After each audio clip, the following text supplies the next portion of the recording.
छोटी बच्ची भी सो रही थी।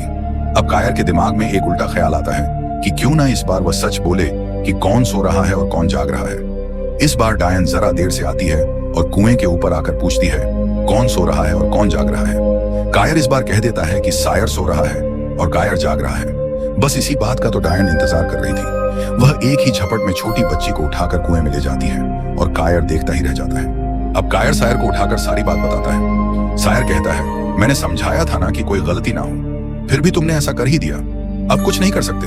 चलो कुएं के अंदर, हमें उस बच्ची को सुबह होने से पहले गांव में सही सलामत लेकर जाना ही होगा, वरना वह डायन उसको भूख कर खा जाएगी। ये सब सोच विचार कर वे कुएं के अंदर उतर जाते हैं। डायन ने कुएं के अंदर बहुत कमरे बना रखे थे। वहीं पर एक तोता एक पिंजरे में कैद था। वे आगे जाते हैं तो अगले कमरे में एक बूढ़ी औरत खाना बना रही थी। वह उनको देखकर डर कर बताती है कि चुड़ैल बाहर शिकार पर गई है। वह बताती है कि उसको भी चुड़ैल ने कैद कर रखा है और उससे रोज मांस पकाकर खाती है। सायर उसको मारने का तरीका बूढ़ी औरत से पूछता है तो वह बताती है कि उसकी जान उस तोते में है। जैसे ही तुम तोते को मार दोगे वह चुड़ैल भी मर जाएगी। वह कहती है कि उसको मारना इतना भी आसान नहीं, वह बड़ी शातिर है। वह बूढ़ी औरत बोलती है कि अब जो मैं बोलती हूँ वो करो, वरना वह तुम्हें कच्चा खा जाएगी। तुम उस शीशी में रखे जल को पीकर मक्खी में बदल जाओगे। वह आने ही वाली है, तुम सब मक्खी में बदल कर छुप जाओ।